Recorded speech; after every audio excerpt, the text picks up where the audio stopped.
So my father passed away in 2013, and in 2013 we talked about that Yeah, on my radio show. on your radio Yeah, show. and a lot has changed since then, right? Yes, I'm about 101 pounds down, first of all. Woo! How about that? I stopped drinking in 2 years and 3 months ago. Wow. So was it, do you think that's all it is, or you changed everything? I changed a lot. First it was, well, what happened was this cardiologist said to me, They always, yeah, that's what changed my life too, right? yes. And what he told me, he's like, it's not if, it's when you're going to have a heart attack. And I was the type of person that would go out to all the happy hours networking events for probably the last 20, 30 years.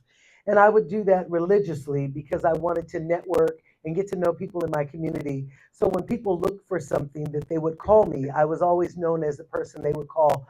One call does it all. I got you. It didn't matter what it was. I would help people. And that's what I was known for in my community. And we were talking before you got here about like breaking through to your next, okay? Like you've had a couple of careers. Mhm. And so talk to us like, fast, or how do you say it? Reverse backwards. What did you start off doing? And you kind of are still doing that though, right? Yes. So I started off. Let me hold this real quick. Please. I'm a comedian and she's holding this That's thing, right. and I got to be careful. There you go. So anyway, I started off. First of all, I started off. I had a child at 15 years old of age, and that changed my life. Um, I rode her on a bicycle until I was 18, old enough to get a car because I didn't do the traditional route. And my aunt told me, she was a hairdresser. She said to me, that's why I love this lady, because she was a hair therapist. She told me, if you go to school, I'll give you a job.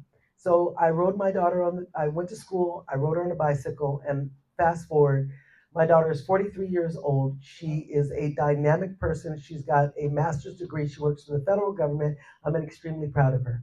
Wow. So That's she awesome. told me last week, Mom, I'm kind of a badass, just so you know. I don't know what that means, but she's in top security meetings right now. So I'm very proud of her. But I started off I braided hair for 20 years. I work in home health and hospice. I was a, I was, I like to say I was an expert staffer. So I had a knack for getting people to go to work. So in the healthcare industry, to find someone to go to work when they don't want to go to work, I was just very good at convincing them that I really needed them. And I would call people 2 and 3 times, even though I said yes. They said no. I would keep calling them, and I'm like, "Did I call you before?" So yeah, I was really, really good at it. So that's the secret, okay? I and it's funny because as a business coach, I was just talking to one of my clients. You never give up. You don't take no for an answer. You just ask it in a different way. And how many people do that in their business, right? Mhm. You just, I mean, and you need to be urgent, Yes. right? Yes. Because if we're urgent, they hear it in your voice. They hear your passion. They want to do business with you. So I love that. Yes. And so from there, I started working. I worked for Blue Cross for a year doing claims. From that, I went into home health and hospice. Then my father died, and it crushed me. And I was the middle child of eight. My siblings all played sports. Everybody played sports in our family. And my dad taught us about. He worked in the service industry. He worked for Martin V. Smith at the Colonial House. I don't know if anybody remember that. So he worked there for 43 years. And once the place closed, he went to work on base at the Bard Mansion. He taught us about customer service. Every time you would come to the house, the tablecloth was set up at like a restaurant. My sister does her house like that all the time. But I don't know how to fold the napkins and make them cute and Well, fancy. guess what? We have Lisa here. Okay, Lisa's good at it. So once my dad went on hospice, my siblings thought I was a grim reaper and I wanted him to die. But it wasn't that. I understood the pain that he was in and what he was going through. And I took that pain and turned it into laughter. I started doing stand-up comedy, and I started doing comedy with his blessing. He was sitting in the hospital bed, and I said to him, I said, look, I'm going to take this comedy class at Ventura Harbor Comedy and talk about your kids. He said, you should do it. And so I've been doing it ever since 2013. He passed away in May, and he was able to see my first show. And so every show is pretty much dedicated to him, and I'm grateful for the fact that he gave me permission to laugh at some of the things that we found that were kind of morbid, but we got through it. Since then, because I like people, I like to talk. So then I started doing kind of TED Talks at high schools. I see my own family members that are disengaged with the younger generation is kind of shying away from everybody. They don't want to talk, they want to text. So I started going to Oxnard High School, talking to students about career paths. Hopefully that they would think about going into nursing or home health or hospice or dental, whatever it is, but to make them think about if they're not college material, go to a trade school, go into plumbing, do something, because no one's reaching out to this next generation that should be there to help us when we age. And so I started doing that, and then I was asked to host. I host the Jazz Festival in Oxnard. I hosted the Bowl Full of Blues in Ojai. I started hosting the Alzheimer's Association because I like to talk. And then I hosted the Juneteenth celebration, the Martin Luther King celebration. And I thought, oh, I should start doing this like a business. Then I was asked to do a couple of podcasts, just some interview, and I liked it. So then I said, oh, I should do that. And then I said, oh, I'm doing comedy, I'm doing podcasting, I'm doing TED Talks. And then someone would always ask me for advice. And I said, I should start doing consulting. So then I said, my husband's like, you're doing too much. I was like, yeah, you're right. And so then I decided that I was going to open up a company called Denise Carter's Enterprises. And what that consists of is TED Talks, comedy, podcasting, consulting, and whatever else Denise Carter wanted to do.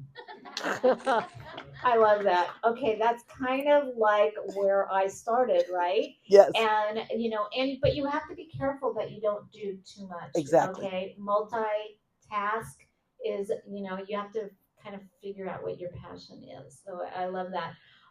Where is your next show? First of all, My next show, I'll be at Levity Live New Year's Eve. Two shows. I'm hosting and opening. I'm opening for Phil Medina.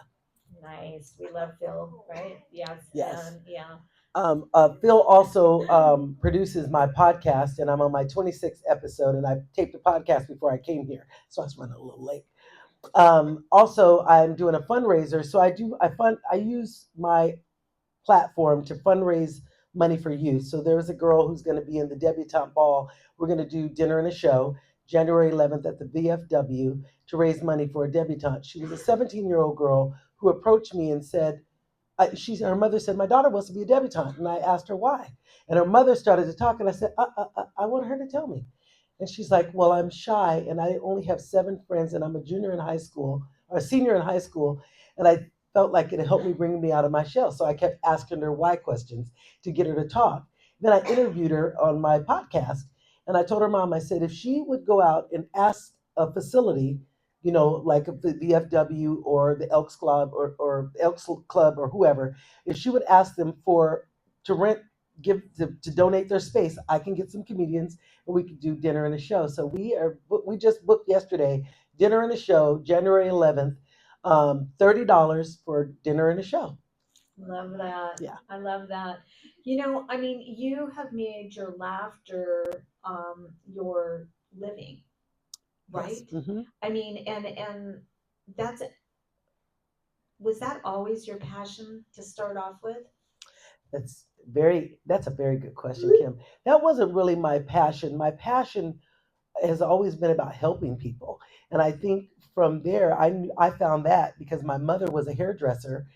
She was a hair uh, uh, cosmetology instructor at Oxnard Beauty College. So I went to Oxnard Beauty College and I started braiding hair, and I braided hair for 20 years. I went to school on a scholarship, but my job was to show other students how to braid hair. But they got in IRS trouble and they closed the school in the middle of my. So you never got your I license? never got my license, but I braided hair. But how many hours do you have? Probably like I don't know. Probably it was less than 800. I think it was less than 800. Is that one of your goals to go back and do that? No, no, mm-mm, no. That was a definite no. No, so braiding hair it's a technique. It takes too long. It's too much time. People don't want to pay for your time, and that's one thing you can't get back. And that's what I've learned in my quest to be Denise Carter. People ask me, why do I say? when they ask me, "What's your name?" I'm like, "Denise Carter." And why do I say my whole name? And it's because I want people to know who I am and what I represent. And what I represent is being positive, always trying to bring a brighter side of life, like Kim. And that's one of the reasons why I'm always smiling. I go to the dentist quite often because I want to make sure my grill is together. And I did a commercial with Dr. A, and it was great. But I want to uplift people. There's so much depression and anxiety. My mother had depression and anxiety, and she at one point she was in Cameron State Hospital for many years, and I didn't understand it. And as she started to age before she passed away, she explained to me what she had gone through, and I believe it was undiagnosed postpartum depression. She had a kid every year, and she had 8 of them, Wow. and we're all like a year and 8 days, 9 days, 12 days apart. It was very interesting to understand that now as I'm starting to age. And so what I want to do in my quest to be Denise Carter is to bring love, laughter, and community together. And that's not always easy because people don't understand why behind it. But my why is very simple. We're only here a short amount of time, and I want to be here and make a difference. And when I leave, I want them to remember who I was. I love that. I love that. I always say I don't want to leave any life on the table, right? I Love mean, it. yeah, I don't want to leave any life on the table. I mean, people, you're going to sleep for a long time, even though now that I'm getting older, I know how important sleep is, right? But I used to be like, yeah, yeah, I'll go. But now we need our sleep. Mhm. But I love that. Let me ask you, you get up in front of all these people and make people laugh. Do you ever get scared? So I think in the beginning, I would have this funny feeling in my stomach. But once I got the microphone and I started talking and I heard the chuckle, I'm like, okay, I'm good. There you go. And I think that's what made it easier. For me, I'm on all the time. When I say on, it's like, hi, I'm ready, right? It doesn't matter what it is that I'm doing. I'm always ready to be there to support whatever it is that I'm doing. I think that I got a lot of those qualities from my parents because my mom was a hair therapist, right? And she was helping other hair therapists learn the craft. And I just watched that and I was fascinated by braiding. And when they gave me an opportunity to learn it, I learned it and I used to race. And so not only do I know how to braid hair, my brothers know how to braid hair, my children, sisters, because I would pay them to braid hair so that I get more people in the chair. So I would start the braids and they would braid it and they would make 20, $30. And that's how they made their extra money. So you already figured it out very early on. I love it. I love it. Well, so what do you want the world to know about you? And it's funny, you do Denise Carter, I do Kim Pagano. We are branded. People know us, and I love that. And I think that's really important. I know that there was a couple people in here that said they're starting their business. You need to make sure that you have a brand and that you know who you are. So it's really, really important. So it's funny. I started the quest of being Denise Carter's Enterprises. This very wealthy man said something to me. He's like, "Listen, I want to help you. What can I do? What do you want to do?" I said, "I want Denise Carter's Enterprises." He asked me why. And I said, "Well, I want to do the podcast, I want to do comedy, and I want to help kids." And then he said, "Well, put something together and let's talk about it." Well, I struggled and I went to the economic development collaboration to understand what I needed to do. And this gentleman told me, "What's your brand?" And I was like, "What?" Well, I thought I knew what my brand was, but you know what I learned? I had no idea. And then I went through and I did this tool, and it took me forever to understand exactly what I was trying to do. And I'm still in the process of branding, but I have my next appointment to meet with the website person because now I know what my brand is. But I'm just saying it's taken me many, many weeks to figure out what my brand is. And it was painful because I didn't quite understand what I was trying to accomplish. But um, I want to be able to share what my passion is, and I didn't know what my passion is because I was all over the place. So she has tried to ground me to understand what it is that I was trying to do. It. I'm the kind of person. It doesn't matter what it is. One call does it all. I got it. So I was taking on all these different things, and I was proud of where I was, but I was mixed up and distracted. And so I got distracted, and so now my focus is different. It's like, I've been invited to all these different things. Can't do it. I'm busy. So I set some priorities, some boundaries. I set some boundaries and really focused on my priorities. There you go. And really it comes down to what do you love doing? Yeah. What makes your heart sing and feel happy? And when you're giving and you're doing for somebody, what makes you happy? And that's really what it's about. Denise Carter, can you give her a round of applause? Thank you so much. Thank you very much. And I have a podcast. It's called Hanging Out with the Carters. And if you'd like to follow me on Spotify or wherever you get your podcast, this month is focused on what's the true meaning of Christmas and what's your Christmas all about. And every week we're talking about, you know, the true art of it. Most people don't really know what Christmas is about. And so I asked someone today, are you sending out Christmas cards? And if not, why? Why did you stop? And so we're talking about these things it's the lost art of networking and things we used to do. We're not doing them anymore. Some people do it online. Right now, I'm just focusing on my time. So time is one thing you can't get back. So make sure you use it wisely. There you go. Thank you so much, Thank you. Denise. All right, you guys. Thank you so